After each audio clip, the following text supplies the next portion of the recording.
നമ്മൾ ഇന്നത്തെ വീഡിയോ പരിശോധിക്കുന്നത് ഇപ്പോൾ മഴക്കാലമാണ്. ഈ മഴക്കാലത്ത് നമ്മൾ മൊബൈൽ ഫോൺ എങ്ങനെ സംരക്ഷിക്കാം, അഥവാ നിങ്ങളുടെ കയ്യിൽ നിന്ന് മൊബൈൽ ഫോൺ വെള്ളത്തിൽ വീഴുകയോ അല്ലെങ്കിൽ മഴ നനയുകയൊക്കെ ചെയ്തു കഴിഞ്ഞാൽ എന്താണ് നിങ്ങൾ ആദ്യം ചെയ്യേണ്ടത്, നിങ്ങളുടെ മൊബൈൽ ഫോൺ വെള്ളത്തിൽ വീഴാതിരിക്കാൻ നിങ്ങൾ ശ്രദ്ധിക്കേണ്ട കാര്യങ്ങൾ എന്തൊക്കെയാണെന്നൊക്കെ ഞാൻ ഈ വീഡിയോ ഭാഗത്ത് പറഞ്ഞു തരാം. തീർച്ചയായിട്ടും നിങ്ങൾ വീഡിയോ മുഴുവനായിട്ട് കാണണം. നിങ്ങളുടെ സുഹൃത്തുക്കൾ കൂടി വീഡിയോ ഷെയർ ചെയ്ത് കൊടുക്കണം. കാരണം ഈ മഴക്കാലത്ത് ഏറ്റവും കൂടുതൽ ആളുകൾക്ക് പ്രയാസപ്പെടുന്ന ഒന്നാണ് അവരുടെ മൊബൈൽ ഫോൺ സംരക്ഷിക്കുക എന്നുള്ളത്. അപ്പോൾ എന്തൊക്കെ നോക്കാം. നമ്മൾ ഏറ്റവും കൂടുതൽ ശ്രദ്ധിക്കേണ്ട കാര്യം, ഓൺലൈനായിട്ട് നമുക്ക് ആമസോണിലോ ഫ്ലിപ്കാർട്ടിലൊക്കെ നമുക്ക് മൊബൈൽ ഫോണിൻ്റെ കവർ കിട്ടും. അതായത് വാട്ടർ റെസിസ്റ്റൻറ്റ് കവർ നമുക്ക് കിട്ടും. ഇപ്പോൾ നമുക്ക് ഓൺലൈനിലൊക്കെ സെർച്ച് ചെയ്ത് കഴിഞ്ഞാൽ മൊബൈൽ ഫോണിൽ വെള്ളം വീഴാതിരിക്കാൻ വേണ്ടി, എന്നാൽ മൊബൈൽ ഫോണിൻ്റെ സ്ക്രീനിൽ വെച്ചുകൊണ്ട് നമുക്ക് ടച്ചൊക്കെ ഉപയോഗിക്കാൻ സാധിക്കുന്ന രീതിയിലുള്ള വാട്ടർ റെസിസ്റ്റൻറ്റ് കവർ നമുക്ക് കിട്ടും. Mobile phone water resistant cover എന്ന് സെർച്ച് ചെയ്ത് കൊടുത്താൽ മതി. ആമസോണിലും ഫ്ലിപ്കാർട്ടിലും മറ്റു ഓൺലൈൻ പർച്ചേസ് സൈറ്റുകളൊക്കെ നിങ്ങൾക്ക് ലഭ്യമാണ്. അതിൽ നിന്ന് നല്ല മികച്ചൊരു കവർ നിങ്ങൾ പർച്ചേസ് ചെയ്ത് യൂസ് ചെയ്യുക എന്നുള്ളതാണ് മഴക്കാലത്ത് നമ്മൾ ശ്രദ്ധിക്കുന്ന ഒന്നാമത്തെ കാര്യം. രണ്ടാമത്തത്, മഴയുള്ള സമയത്ത് ഫോൺ ഉപയോഗിക്കാതിരിക്കാൻ ശ്രദ്ധിക്കുക. കാരണം മഴയുള്ള സമയത്ത് പലപ്പോഴും നമ്മുടെ കയ്യിൽ നിന്ന് ഫോൺ നിലത്ത് വീണ് പോകാനോ അല്ലെങ്കിൽ മഴച്ചാറൽ നമ്മുടെ ഫോണിലേക്ക് കൊള്ളാനോ നമ്മുടെ കൈ നനഞ്ഞുകൊണ്ട് ഫോൺ ഉപയോഗിക്കാനൊക്കെ കാരണമാകും. അതുകൊണ്ട് മഴ പെയ്തുകൊണ്ടിരിക്കുന്ന സമയത്ത് കഴിയുന്നത് മൊബൈൽ ഫോൺ എവിടെയാണോ സേഫാക്കി വെച്ചിരിക്കുന്നത് അതേ സ്ഥലത്ത് തന്നെ വെച്ചുകൊണ്ട് ഇരിക്കാൻ പ്രത്യേകം ശ്രദ്ധിക്കുക. അതുപോലെ തന്നെ നനഞ്ഞ കൈ കൊണ്ട് ഫോൺ ഉപയോഗിക്കാതിരിക്കുക എന്നുള്ളത് ഏറ്റവും പ്രധാനപ്പെട്ട കാര്യമാണ്. മഴക്കാലത്ത് പലപ്പോഴും നമ്മുടെ കൈ നനയാൻ സാധ്യതയുണ്ട്. നനഞ്ഞ കൈ കൊണ്ട് ഉപയോഗിച്ച് കഴിഞ്ഞാലുള്ള പ്രയാസം, നമ്മുടെ ഫോണിൻ്റെ ഡിസ്പ്ലേയിൽ നമ്മൾ ടച്ച് ചെയ്യുന്ന സമയത്തൊക്കെ നമ്മുടെ ഫോണിൻ്റെ സൈഡിൽ നമുക്ക് സ്പീക്കറിനുള്ള ഹോൾസുകൾ ഉണ്ടാവും. അതിനകത്തേക്ക് നമ്മുടെ ഈ വെള്ളത്തിൻ്റെ തുള്ളികൾ വീഴാനോ അല്ലെങ്കിൽ നനവ് കുടുങ്ങാനൊക്കെ സാധ്യതയുണ്ട്. അതുകൊണ്ട് നനഞ്ഞ കൈ കൊണ്ടും ഈ മൊബൈൽ ഫോൺ ഉപയോഗിക്കാതിരിക്കുക എന്നുള്ളതും പ്രധാനപ്പെട്ട കാര്യമാണ്. അതുപോലെ തന്നെ നമ്മൾ ശ്രദ്ധിക്കുന്ന മറ്റൊരു കാര്യമാണ്, നമ്മുടെ നനഞ്ഞിരിക്കുന്ന സമയത്ത് നമ്മുടെ ഫോൺ ചാർജ് ചെയ്യാൻ പാടില്ല എന്നുള്ളത്. നമ്മുടെ ഫോൺ നനഞ്ഞുകൊണ്ടിരിക്കുകയാണ്, ഈ സമയത്ത് നമ്മൾ ചാർജിലിട്ട് കഴിഞ്ഞാൽ നമ്മുടെ ചാർജിങ് സ്പോട്ടിൽ പലപ്പോഴും കംപ്ലയിൻറ്റ് വരാൻ സാധ്യതയുണ്ട്. കാരണം ഇത് നമ്മുടെ മൊബൈൽ ഫോൺ നനഞ്ഞുകൊണ്ടിരിക്കുന്ന സമയത്ത് ചാർജ് ബാറ്ററിയിലേക്ക് പാസ് ചെയ്യുന്ന സമയത്ത് ഉണ്ടാകുന്ന ചില പ്രയാസങ്ങൾ നമ്മുടെ ഫോണിന് കംപ്ലയിൻറ്റ് വരുത്തും. അതുപോലെ തന്നെ നമ്മുടെ പോക്കറ്റിലോ അല്ലെങ്കിൽ ബാഗിലോ ഒക്കെ ഫോൺ വെക്കുന്നുണ്ടെങ്കിൽ നിങ്ങൾ നേരത്തെ പറഞ്ഞ പോലെ പൗച്ചോ അല്ലെങ്കിൽ പ്ലാസ്റ്റിക് കവറോ ഒക്കെ ഉപയോഗിച്ച് കൃത്യമായി ലോക്ക് ചെയ്തുകൊണ്ട് നിങ്ങൾ അതിനകത്ത് വെക്കാൻ ശ്രദ്ധിക്കണം. കാരണം പല സമയത്തും നമ്മൾ ബാഗ് നനഞ്ഞു കഴിഞ്ഞാൽ വെള്ളം പിടിക്കാൻ സാധ്യത കൂടുതലാണ്. അതുകൊണ്ട് കാര്യം പ്രത്യേകം ശ്രദ്ധിക്കുക. അതുപോലെ തന്നെ ഫോൺ വെള്ളത്തിൽ വീണ് കഴിഞ്ഞാൽ നമ്മൾ ശ്രദ്ധിക്കേണ്ട കാര്യം, നമ്മൾ ഫോൺ കൈ പിടിച്ചുകൊണ്ടിരിക്കുന്ന സമയത്ത് വെള്ളത്തിൽ ഫോൺ വീണ് കഴിഞ്ഞാൽ അതിൽ ഓരോ സെക്കൻഡും നമുക്ക് പ്രധാനപ്പെട്ട ഒന്നാണ്. കാരണം ഓരോ സെക്കൻഡിലും നമ്മൾ എടുക്കുന്ന എന്ത് തീരുമാനമാണോ ആ തീരുമാനമാണ് നമ്മുടെ ഫോൺ കംപ്ലയിൻറ്റ് വരാൻ കാരണമാകുന്നത്. അതുകൊണ്ട് തന്നെ വെള്ളത്തിൽ വീണ ഉടനെ നമ്മൾ വെള്ളത്തിൽ നിന്ന് പുറത്തെടുത്ത് അത് പവർ ഓഫ് ചെയ്യുക എന്നുള്ളതാണ് ഏറ്റവും പ്രധാനപ്പെട്ട കാര്യം. ഫോൺ നമ്മൾ ഒരിക്കലും ഉപയോഗിക്കാൻ നിൽക്കരുത്. ഫോൺ സ്വിച്ച് ഓഫ് ആയിട്ടില്ല എങ്കിൽ നിങ്ങൾ ഉടനെ ഫോൺ സ്വിച്ച് ഓഫ് ചെയ്യുക. ഫോൺ സ്വിച്ച് ഓഫ് ചെയ്ത് കഴിഞ്ഞാൽ പിന്നെ അടുത്ത കാര്യം നമ്മൾ ശ്രദ്ധിക്കുന്നത്, ഫോൺ ഒരിക്കലും ചാർജിലിടാൻ പാടില്ല. ഫോൺ നേരത്തെ പറഞ്ഞ പോലെ മഴ നനഞ്ഞിട്ടോ അല്ലെങ്കിൽ വെള്ളം കയറിയിട്ടോ നമ്മൾ ചാർജിലിട്ട് കഴിഞ്ഞാൽ ഏത് സമയം നിങ്ങളുടെ ഫോൺ ഡെഡാകാൻ കാരണമാകും. അതുകൊണ്ട് ഫോൺ ഒരിക്കലും ചാർജിലിടാതിരിക്കാൻ വേണ്ടി പ്രത്യേകം ശ്രദ്ധിക്കുക. ഇത് പല ആളുകൾ ചെയ്യുന്ന തെറ്റാണ്, ഫോൺ ചാർജിലിട്ട് വെക്കുന്നത്. അതുപോലെ തന്നെ മഴവെള്ളത്തിൽ വീണ് കഴിഞ്ഞാൽ അല്ലെങ്കിൽ സാധാരണ വെള്ളത്തിൽ വീണ് കഴിഞ്ഞാൽ നമ്മൾ ശ്രദ്ധിക്കേണ്ട രണ്ടാമത്തെ കാര്യം, സിം കാർഡും മെമ്മറി കാർഡും ഒക്കെ ഉണ്ടെങ്കിൽ പെട്ടെന്ന് ഫോണിനകത്ത് നിന്ന് പെട്ടെന്ന് റിമൂവ് ചെയ്ത് കളയുക. നമ്മുടെ സിം കാർഡും അതുപോലെ തന്നെ സിം ട്രേ ഒക്കെ എടുത്ത് ഊരി വെക്കുക. കാരണം വെള്ളം ഉണങ്ങാൻ ഏറ്റവും കാരണം നമ്മൾ ഇതിനകത്ത് ഉള്ളിലേക്കൊക്കെ വെള്ളം കിടന്നിട്ടുണ്ടെങ്കിൽ അത് ഉണങ്ങാനൊരു കാരണമാകും. അതുപോലെ തന്നെ മൊബൈൽ ഫോണിൻ്റെ ഗെയ്സൊക്കെ ഊരി വെക്കുക, ഗെയ്സുള്ള ആളുകൾ അത് ഊരി വെക്കുക. സിം കാർഡിൻ്റെ ട്രേ ഊരി വെക്കുക, മെമ്മറി കാർഡ് ഉണ്ടെങ്കിൽ അത് ഊരി വെക്കുക. ഈ കാര്യങ്ങളൊക്കെ പ്രത്യേകം ശ്രദ്ധിക്കുക. അതുപോലെ തന്നെ നമുക്ക് എപ്പോഴും നല്ല സോഫ്റ്റായിട്ട് വെള്ളം പിടിക്കാൻ സാധിക്കുന്ന രീതിയിലുള്ള കോട്ടൺ തുണികൾ ഉപയോഗിച്ച് ഫോണിൻ്റെ പുറം ഭാഗത്തൊക്കെ ഒന്ന് തുടച്ച് വൃത്തിയാക്കുക.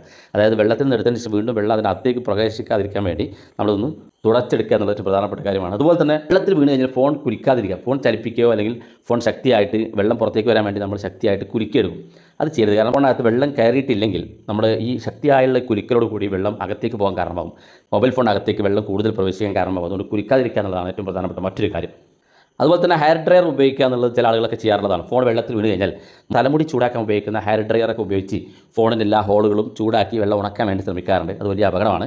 കാരണം നിങ്ങളുടെ ബാറ്ററി പെട്ടെന്ന് കംപ്ലയിൻറ്റ് വരാനും നിങ്ങളുടെ ഡിസ്പ്ലേ നഷ്ടപ്പെടാനും ഒക്കെ കാരണമാകും. അതുകൊണ്ട് ഒരിക്കലും ഹെയർ ഡ്രയർ ഉപയോഗിച്ചുകൊണ്ട് നിങ്ങളുടെ ഫോണിലെ വെള്ളം ചൂടാക്കിയിട്ട് ഉണക്കിയെടുക്കരുത് എന്നുള്ളത് ഏറ്റവും പ്രധാനപ്പെട്ട കാര്യമാണ്. അതുപോലെ തന്നെ പണ്ട് കാലങ്ങളിലും പല ആളുകളും പറയാറുള്ളതും പല ആളുകളും ഇപ്പോഴും ചെയ്യുന്ന ഒന്നാണ്, അരിച്ചാക്കിനകത്തേക്ക് അരിയുടെ അകത്തേക്ക് ഈ മൊബൈൽ ഫോൺ അകത്തേക്ക് ഉള്ളിലോട്ട് വെച്ച് കൊടുക്കുക എന്നുള്ളത്.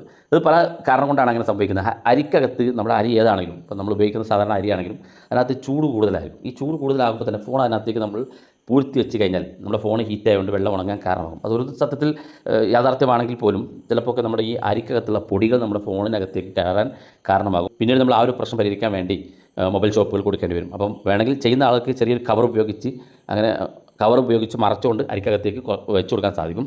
നമ്മൾ ഫോൺ ഇത്തരത്തിൽ സംഭവിച്ചു കഴിഞ്ഞാൽ, അത് വെള്ളത്തിൽ വീണ് കഴിഞ്ഞാൽ ഏകദേശം ഒരു 24 മുതൽ 48 മണിക്കൂർ വരെ ഫോൺ ഓൺ ചെയ്യരുത്. ഫോൺ ഉണങ്ങാനുള്ള സമയം കൊടുക്കണം.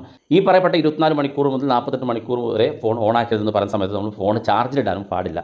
അതുപോലെ തന്നെ കടൽ വെള്ളത്തിലൊക്കെ വീണ് കഴിഞ്ഞാൽ, കടൽ വെള്ളത്തിന് ഉപ്പ് രസമാണ് ഉണ്ടാകുക.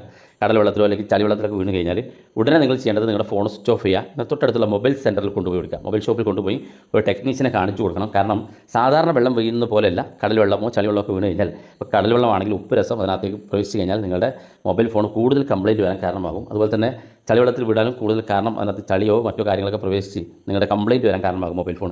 അതുകൊണ്ട് മദർ ബോർഡ് നശിപ്പിക്കാനൊക്കെ കാരണമാകും. അതുകൊണ്ട് തന്നെ പെട്ടെന്ന് മൊബൈൽ സെൻറ്ററിൽ പോയി അത് അഴിച്ച് ചൂടാക്കി ഉണക്കിയെടുക്കാനൊക്കെ ക്ലീൻ ചെയ്യാനൊക്കെ സഹായിക്കും. ഈ 48 മണിക്കൂറിന് ശേഷം നമ്മൾ മൊബൈൽ ഫോൺ എടുക്കുന്ന സമയത്ത് നമ്മുടെ ചാർജിങ് പോർട്ട് ഉണങ്ങിയിട്ടുണ്ടെന്ന് ഉറപ്പ് വരുത്തണം. അതിനുശേഷം മാത്രമേ നമ്മൾ ചാർജ് ഇടാൻ പാടുള്ളൂ. കാരണം ചാർജിങ് പോർട്ട് ഉണങ്ങിയിട്ടില്ല എന്നുണ്ടെങ്കിൽ നിങ്ങൾ ചാർജിലേക്ക് ഇട്ട് കഴിഞ്ഞാൽ നിങ്ങളുടെ ബാറ്ററി കംപ്ലയിൻ്റ് ആകാനൊക്കെ കാരണമാകും. അപ്പോൾ നിങ്ങൾ ചാർജ് ചെയ്യാൻ വേണ്ടി പെട്ടെന്ന് തിടുക്കം കാണിക്കരുത്. നിങ്ങൾ മാക്സിമം ഉണങ്ങിയതിന് ശേഷം മാത്രം ചാർജിലിടാനും അതുപോലെ തന്നെ ഫോൺ സ്വിച്ച് ഓൺ ചെയ്യാനൊക്കെ വേണ്ടി പ്രത്യേകം ശ്രദ്ധിക്കുക.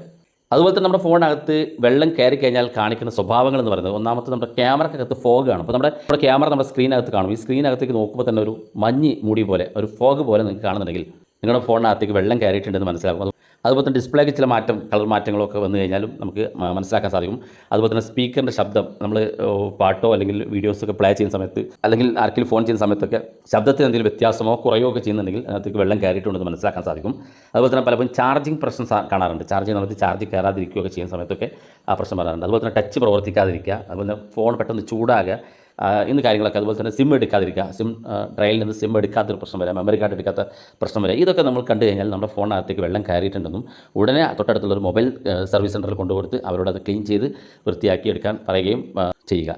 പ്രത്യേകം നമ്മൾ ശ്രദ്ധിക്കേണ്ട കാര്യം, നമ്മൾ ഫോൺ വെള്ളത്തിൽ വീണ് കഴിഞ്ഞാൽ നമ്മളെടുക്കുന്ന ആദ്യത്തെ 5 മിനിറ്റിനുള്ളിൽ നിങ്ങളെടുക്കുന്ന എന്ത് തീരുമാനമാണോ അതാണ് നിങ്ങളുടെ ഫോണിൻ്റെ കാലാവധിയെ നിയന്ത്രിക്കുന്നത്. കാരണം നമ്മൾ പല ആളുകളും വെള്ളത്തിൽ വീണ് ഉടനെ ഫോൺ എടുത്ത് ക്ലിക്ക് ചെയ്യാനോ എന്തെങ്കിലുമൊക്കെ ടച്ച് വർക്ക് ചെയ്യാനോ ഒക്കെ ശ്രമിക്കും. അതൊക്കെ ഒഴിവാക്കുക, ഉടനെ ഫോൺ സ്വിച്ച് ഓഫ് ചെയ്യുക. ആ സമയത്ത് നിങ്ങൾ എന്ത് കൈകാര്യം ചെയ്യുന്നു അതാണ് നിങ്ങളുടെ ഫോണിൻ്റെ കാലാവധി. അതുകൊണ്ട് തന്നെ കൃത്യമായിട്ട് ശ്രദ്ധയോടെ ഈ പറയപ്പെട്ട കാര്യങ്ങളൊക്കെ നിങ്ങൾ സൂക്ഷിച്ച് കൈകാര്യം ചെയ്യുക. മഴക്കാലമാണ്, ഏത് സമയം നിങ്ങളുടെ ഫോൺ വെള്ളത്തിൽ വീഴാനോ മഴ നനയാനോ ഒക്കെ കാരണമാകും. ഇക്കാര്യങ്ങളൊക്കെ പ്രത്യേകം ശ്രദ്ധിക്കുക. വീഡിയോ ഇഷ്ടപ്പെട്ടെങ്കിൽ നിങ്ങളുടെ സുഹൃത്തുക്കൾക്ക് മറക്കാതെ ഷെയർ ചെയ്ത് കൊടുക്കുക. ഇതുപോലുള്ള വ്യത്യസ്തമായ അറിവുകളുമായി നമുക്ക് അടുത്ത വീഡിയോയിൽ കാണാം.